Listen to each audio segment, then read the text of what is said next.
Hello everyone, आज हम behaviour of RLC elements देखेंगे एट स्टडी स्टेट या टी इक्वल्स टू इन्फिनिटी।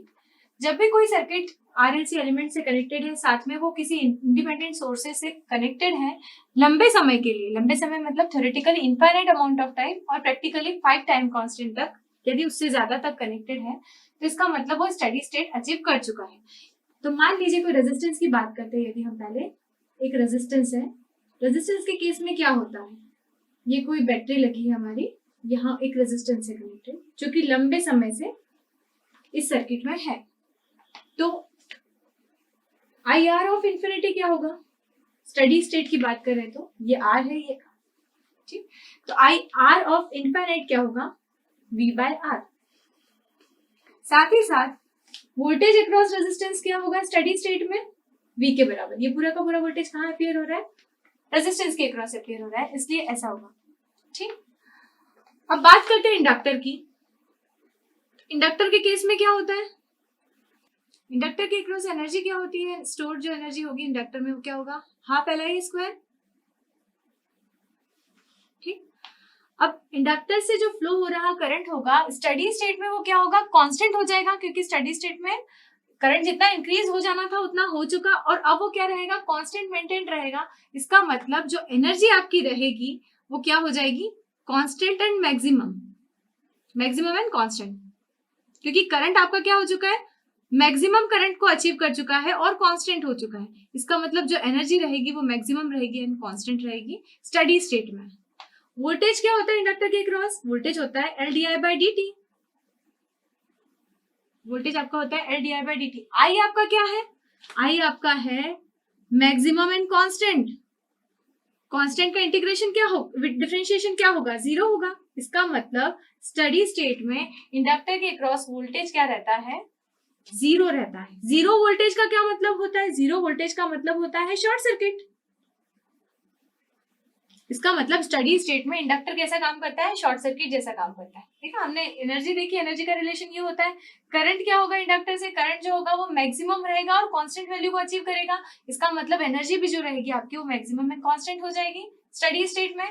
और VL जो रहेगा वो क्या होता है, L D I by D T. I आपका कांस्टेंट हो चुका है मैक्सिमम वैल्यू पे, इसका मतलब ये डिफरेंशिएशन इतना पार्ट इसका क्या हो जाता है, जीरो। इसका मतलब वोल्टेज अक्रॉस इंडक्टर जो रहता है वो जीरो होता है, जो कि दिखाता है कि इंडक्टर स्टडी स्टेट में शॉर्ट सर्किट जैसा काम करता है। कैपेसिटर की बात देखते हैं। कैपेसिटर में एनर्जी क्या होती है, WC is equal to half CV square.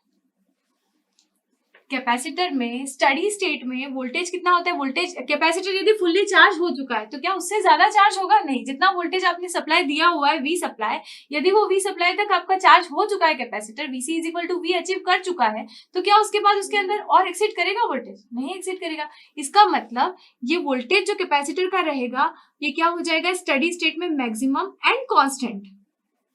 ये मैक्सिमम एंड कांस्टेंट हो चुका है, इसका मतलब एनर्जी जो रहेगी वो क्या हो जाएगी आपकी, maximum and constant study state में। करंट क्या होता है कैपेसिटर का, करंट होता है आपका C dV by dt।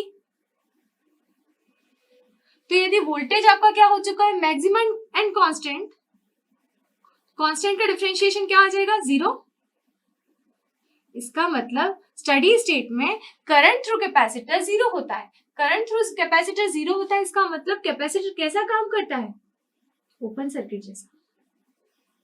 Capacitor study state में ओपन सर्किट जैसा काम करता है और उसका जो करंट होता है उस समय जीरो होता है। और वोल्टेज अक्रॉस कैपेसिटर कितना होता है, जितना की सप्लाई वोल्टेज या जो कंडीशन जहां पर सर्किट कनेक्टेड है, मैक्सिमम अलाउेबल वोल्टेज जहां जितना हो सकता है वहां पे उतना आपका कैपेसिटर का वोल्टेज हो जाता है, उससे एक्सीड तो हो नहीं सकता। जैसे आपने सप्लाई यदि V वोल्ट दी है, उससे यदि कैपेसिटर को एक रेजिस्टेंस के थ्रू चार्ज कर रहे हो तो कैपेसिटर मैक्सिमम वैल्यू कितनी जाएगी वोल्टेज की, V तक जाएगी, उससे एक्सीड तो हो नहीं सकते। करंट जो रहेगा वो स्टडी स्टेट में कितना हो जाएगा, जीरो हो जाएगा, ठीक है। तो अब कुछ एलिमेंट्स को देख लेते हैं स्टडी स्टेट में क्या कैसे काम करते हैं। यदि कोई रेजिस्टेंस है, ये सर्किट आपने देखा था, स्विचिंग के पहले भी रेजिस्टेंस था, स्विचिंग के बाद भी रेजिस्टेंस है, स्टडी स्टेट आ चुकी है उसके बाद में भी रेजिस्टेंस से ही उसे दर्शाया जाता है। तो इसका मतलब T इक्वल्स टू इनफाइनाइट पे भी रेजिस्टेंस जो रहेगा वो रेजिस्टेंस जैसा ही काम करता है।